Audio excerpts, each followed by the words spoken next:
잘 다스리는 장로들은 배나 존경할 자로 알되 말씀과 가르침에 수고하는 이들에게는 더욱 그리할 것이니라.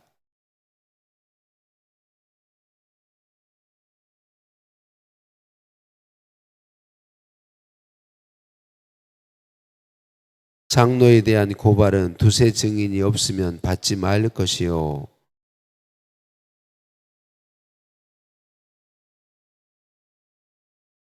하나님과 그리스도 예수와 택하심을 받은 천사들 앞에서 내가 엄히 명하노니 너는 편견이 없이 이것들을 지켜 아무 일도 불공평하게 하지 말며.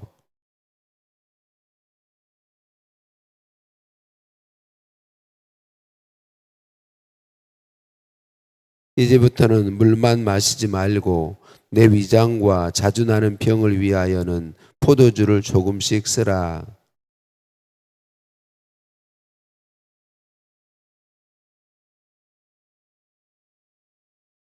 이와 같이 선행도 밝히 드러나고 그렇지 아니한 것도 숨길 수 없느니라. 아멘. 인사 나누십니다. 사랑을 축복합니다. 사랑을 축복합니다.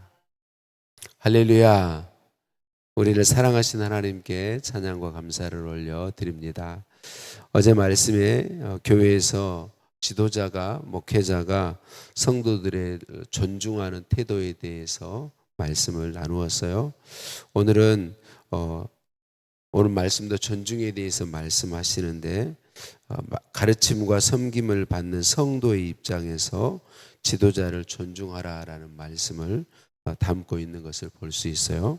본문의 17절의 장로는 뒤에 연결되는 말씀을 볼 때에, 문맥으로 볼 때에 말씀을 가르치는, 말씀을 가르치고 성도를 돌보는 일에 삶 전체를 드린 전임 사역자 이렇게 말할 수 있어요. 곧 목회자다 이렇게 말할 수 있겠죠. 하나님께서는 우리 예수 믿는 우리들의 양육과 영적 성장을 돕도록 교회 안에 목회자들, 지도자들을 세워 주신 것을 볼 수 있어요. 하나님께서는 사도 바울을 통해서 잘 다스리는 장로들을 배나 존경할 자로 알고 존경하되 말씀과 가르침에 수고하는 지도자들에게 더할 것이다. 그렇게 말씀해 주고 있는 것을 볼 수 있습니다. 이전에도 몇 번 말씀드렸는데 우리가 목회자들을 존중하는 태도를 갖는 건 굉장히 우리에게 중요합니다. 어제 그제도 말씀드렸는데 무엇 때문에 중요하냐면 하나님의 말씀 때문에 중요합니다. 목회자와의 관계가 존중하는 관계가 아니고 친밀한 관계가 되지 못하고 문제가 생기면 우리는 연약하기 때문에 하나님의 말씀과 문제가 생깁니다.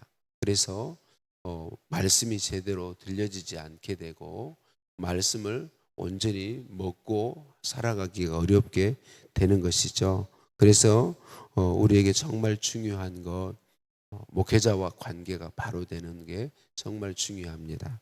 그래서 저는 저의 실수나 잘못으로 인해서 성도님들의 목회자에 대해서 불편하게 되고 또 말씀에 대해서 불편하게 되는 걸 굉장히 많이 주의하고 신경 쓰는 편입니다.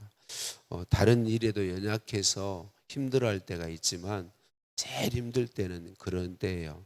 나로 인해서 저의 실수나 저의 연약함이나 저의 부족함 때문에 성도님들이 목회자와의 관계가 어렵게 될 때 말씀과의 관계, 하나님과의 관계에 문제가 있을 것이 보일 때에 참 많이 힘들고 어려워요. 그래서 하나님 앞에 그 부분을 참 많이 구해요. 제가 아주 젊은 목회자일 때 학생회 아이들을 섬길 때에 그런 일이 한 번 있었어요. 제가 정말 저의 실수였어요. 100% 저의 실수였는데 친구인 두 아이가 보이지 않게 제가 비교하는 행동을 하게 되고 말았어요. 근데 그걸로 인해서 감사하게도 그것이 아이들에게 문제가 되지는 않았지만 제 자신에게는 얼마나 많이 힘들고 어려웠었는지 몰라요. 그래서 이런 부분들 정말 많이 신경 쓰고 조심하죠. 목회자인 저로서는 제가 그렇게 하나님 앞에서 우리 성도님들과의 바른 관계를 갖기 위해서 하나님 앞에 하나님의 도우심과 은혜를 구하는 것이 잘하는 것이고, 우리 성도님들도 마찬가지로 목회자를 존중하는 태도를 갖는 게 정말 중요하다. 그래야 하나님의 말씀과의 문제가 생기지 않을 수 있기 때문에 그러하다라고 하는 것이죠. 또 오늘 본문 17절의 존경은 뒤에 말씀의 문맥으로 연결해 볼 때 영적인 존중만을 가리키는 것이 아니라 물질적으로도 부족함이 없도록 채워주는 섬기는 것에 대해서 말씀하고 있습니다. 바울은 성도들에게 교회 지도자들을 위해 재정적 지원을 하고 불법적 비방으로부터 그들을 보호하도록 디모데에게 가르치고 말씀하고 있어요. 신명기 25장 4절 말씀을 인용하죠. 곡식 떠는 소의 입에 망을 씌우지 말라라는 말씀을 인용해서 목회자들의 생활을 교회와 성도들이 책임져야 함을 가르쳐주고 있습니다. 구약 성경에서 하나님께서 제사장들과 레위인들의 삶을 모든 백성들로 하여금 책임지도록 하고 있는 이유는 그들이 하나님과 백성과의 관계를 연결하는 그런 가교 역할로 그들의 사역이 직임이 그러했기 때문에 그러한 것이죠. 저는 목회자가 부자가 되는 건 잘하는 게 아니라고 생각합니다. 오늘 말씀 뒷부분에도 나오는데 하나님 앞에 갔을 때 받을 상이 많지 않을 거예요. 그래서 하나님 앞에서 목회자들은 부자가 되는 건 지혜로운 게 아니다. 저는 개인적인 생각입니다. 이것은 개인적인 생각인데 이것은 하나님과 목회자와의 개인 관계에서 해당되는 이야기입니다. 하나님 앞에서 하나님 보시기에 물질이 많은 사람으로 사는 건 지혜가 아니다. 목회자가. 그런데 간혹 성도님들 중에 목회자는 가난해야 된다라고 생각하고 목회자가 물질적으로 어렵게 사는 걸 당연시하는 그런 생각을 가지신 분들이 있어요. 그건 올바르지 않습니다. 절대로 올바르지 않습니다. 목회자를 물질적으로 충분히 섬길 수 있어야 합니다. 어렵지 않도록 목회자에게 많은 물질이 주어진다면 앞에 말씀드린 것처럼 개인적으로 하나님과의 관계의 문제인 것입니다. 목회자의 대부분의 목회자들은 하나님 기뻐하시는 일에 사용합니다. 물질이 여유가 생기면 반드시 하나님 기뻐하시는 일에 사용해줘. 100% 그런 건 아니지만 대부분의 목회자들이 그러하단 말이죠. 그래서 교회나 성도들의 입장에서는 목회자에게 잘 물질적으로 섬기는 것이 잘하는 것입니다. 그래서 그 부분에 대해서 기억해야 되겠고, 이제 하나님과 목회자와의 관계에서 하나님이 부으신 걸 어떻게 사용하느냐, 이건 하나님과 앞에서 판단받을 문제이고, 교회와 성도님들이 물질적으로 목회자를 잘 섬기는 건 하나님 앞에 반드시 상이 있습니다. 우리 교회 목사님들, 목회자들을 잘 섬기는 것도 잘 하시는 것이고요. 우리 교회 목회자들을 잘 섬기면서 우리 교회 목회자가 아닐지라도 우리에게 하나님이 주신 기회가 있어서 목회자들을 섬길 기회가 있다면 힘써 섬기십시오. 그건 잘하는 것입니다. 하나님의 일들을 어려움 없이 감당하도록 섬기는 건 하나님이 기뻐하시는 일인 것이죠. 그래서 우리 교회적으로 우리 성도님들이 목회자를 잘 물질적으로 잘 섬기는 일에 또 존중하는 일에 힘쓰는 것은 잘하는 것이다. 그런데 이것은 목회자를 존중하고 존경하고 섬기는 것은 맹신하고는 반드시 다르다는 걸 기억해야 합니다. 목회자니까 무조건 잘해야 된다. 이건 절대로 바른 생각이 아닙니다. 반드시 전제가 돼 있는 거죠.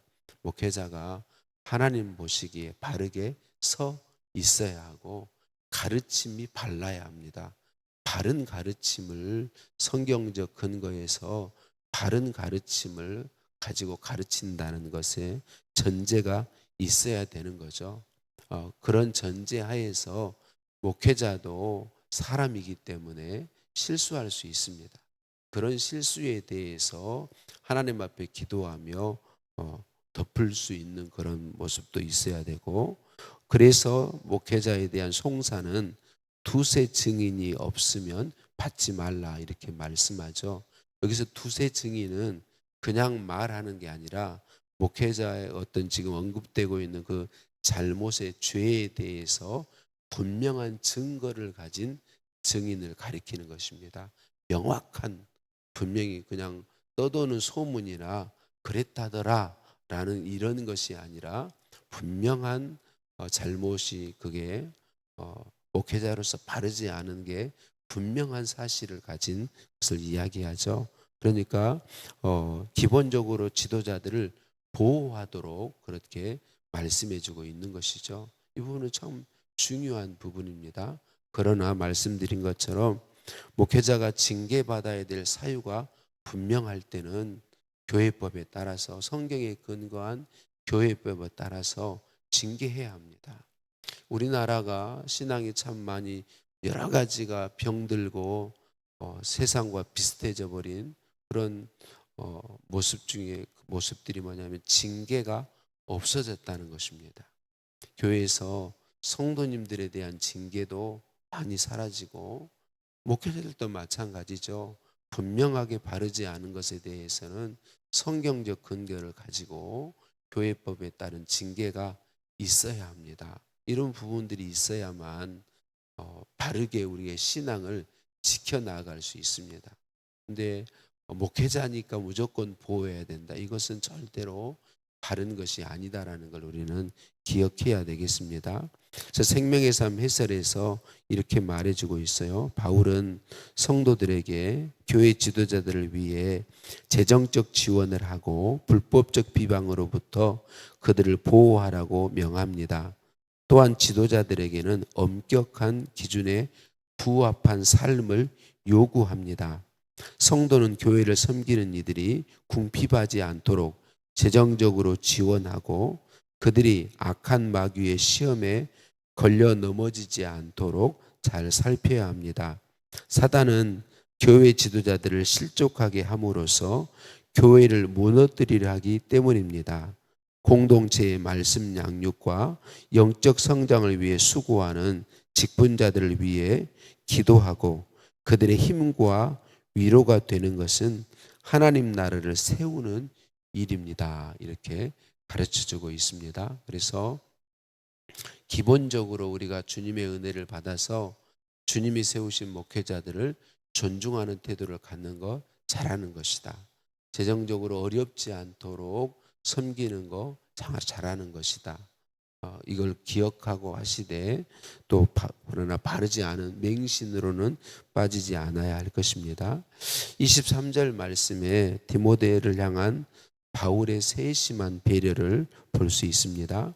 이제부터는 물만 마시지 말고 내 비위와 자주 나는 병을 인하여 포도주를 조금씩 쓰라라고 이야기해 주고 있습니다. 여기서 포도주는 술을 가리키는 게 아니죠. 물론 술이지만 약으로 쓰라, 그렇게 약으로 필요할 때는 쓰라 그렇게 이야기하고 있어요. 이스라엘이나 우리나라는 특히 이 영적 지도자들의 음주 문제는 아주 간단한 문제가 아닙니다. 아주 심각한 문제죠. 그런데 건강을 위해서 필요할 때는 그것을 쓰라, 이렇게 사용하라고 권면하고 있습니다. 이것은 바울이 아들처럼 여기는 디모데에 대한 깊은 이해와 깊은 사랑이 전제된 것을 볼 수 있습니다. 그냥 단순히 술을 먹어도 된다, 안 먹어도 된다, 이런 문제가 아니라는 거죠. 깊은 사랑, 깊은 이해, 그러니까 우리가 서로 성도님들에 대해서도 목회자들에 대해서도 깊은 이해와 사랑을 하나님께 구하는 것이 중요하죠. 그것을 가지고 거기에서 비롯된 사랑으로 이렇게 배려하고 이야기하고 있는 것이죠. 우리에게도 그런 은혜가 부어지도록 하나님께 구하는 것이 잘하는 것입니다. 우리는 연약해서 저도 그렇고 여러분도 그렇고 성도님들에 대해서도 목회자들에 대해서도 우리는 그냥 너무나도 쉽게 생각하고 판단하는 게 우리들입니다. 근데 주님은 우리에게 그런 은혜를 베풀어 주시죠. 좀 더 깊이 이해할 수 있도록, 좀 더 깊이 생각할 수 있도록, 좀 더 깊이 사랑할 수 있도록 은혜 베풀어 주십니다. 그러니까 디모데를 향한 바울의 마음에서 하나님은 우리에게 그런 은혜를 부어주고 계신 것이죠. 사랑하는 성도님들, 목회자뿐만이 아니라 여러분의 가족들, 남편을, 아내를 좀 더 깊이 이해할 수 있는 주님의 은혜를 구하십시다. 우리의 가족들, 가까웠기 때문에 우리가 함부로 하기 쉬운 게 가족들입니다. 네, 가깝기 때문에 좀 더 깊은 이해와 좀 더 깊은 사랑을 주님께 우리는 구해야 됩니다. 조금만 깊은 이해와 사랑을 가지고 우리의 가족들을, 또 가까운 사람들, 친구들, 우리 교회 성도님들을 돌아볼 때 우리는 이전에 볼 수 없었던 것들을 볼 수 있게 되고, 지금 바울이 포도주를 사용하라고 말하는 그런 깊은 배려의 이야기들을 우리는 할 수 있는 것이죠. 배려와 사랑을 할 수 있는 것이죠. 오늘 사도 바울은 오늘 말씀의 말미에서 이렇게 이야기하죠. 우리의 모든 삶은 반드시 드러난다, 그렇게 이야기해 주고 있습니다. 우리는 연약해서, 저도 그렇고 제가 제일 그런데, 지금 내 삶이, 내가 살았던 삶이 잊혀지면 없어질 거라고 생각해요. 그런데 우리의 삶은 다, 물론 진심으로 회개한 죄는 하나님 앞에서 기억되지 않습니다. 기억되지 않아요. 그러나 우리의 삶의 모습들은 반드시, 회개한 죄는 하나님 앞에 기억되지 않지만 우리의 삶은 반드시 다 드러나게 되어 있습니다. 반드시 드러나게 되어 있습니다. 네, 우리는 이걸 잊어버려요. 너무나도 쉽게 잊어버립니다. 그래서 말씀해 주시죠. 우리가 분명히 드러나게 되고 하나님 앞에서 심판받아야 될 내용도 회개하지 않았다면 드러나게 되고, 하나님 앞에 상을 받아 누릴 일들도 다 드러난다. 그래서 하나님은 잊지 않고 상을 베푸신다고 말씀하고 있습니다. 오늘도 우리가 살아가면서 우리의 지금 내가 살아가는 모든 삶이 반드시 다 드러나게 돼 있다는 사실을 기억하고 우리 주님 앞에서 칭찬받을 수 있는 삶을, 그렇게 살 수 있는 은혜를 구하고 그렇게 살아갈 수 있게 되기를 예수님의 이름으로 축복합니다. 하나님 아버지, 감사합니다. 오늘도 우리를 사랑해 주시고 우리를 주의 전으로 불러주시고 우중에도 인도해 주시니 감사합니다. 말씀으로 찾아와 주시니 감사합니다. 지도자에 대한 존중의 태도를 갖도록 은혜 주시니 감사합니다. 우리가 서로를 깊이 이해하고 사랑할 수 있도록 하나님의 은혜를 구하게 하시니 감사합니다. 우리 연약함을 아시는 주님, 도와주옵소서. 예수님 사랑으로 깊이 이해하고 사랑으로 섬길 수 있도록 은혜 베풀어 주옵소서. 내 삶이 다 반드시 드러나게 되어 있음을 한 번 더 말씀해 주시니 감사합니다. 오늘도 드러나는 내 삶이 주님께 기쁨이 되고 칭찬이 되고 많은 사람들에게 그리스도의 사랑, 영광을 나타내는 삶이 되었으면 좋겠습니다. 주님 도와 주옵소서. 예수님의 이름으로 기도드립니다. 아멘. 하늘에 계신 우리 아버지, 아버지의 이름을 거룩하게 하시며 아버지의 나라가 오게 하시며 아버지의 뜻이 하늘에서와 같이 땅에서도 이루어지게 하소서. 오늘 우리에게 일용할 양식을 주시고 우리가 우리에게 잘못한 사람을 용서해 준 것 같이 우리 죄를 용서하여 주시고 우리를 시험에 빠지지 않게 하시고 악에서 구하소서. 나라와 권능과 영광이 영원히 아버지의 것입니다. 아멘.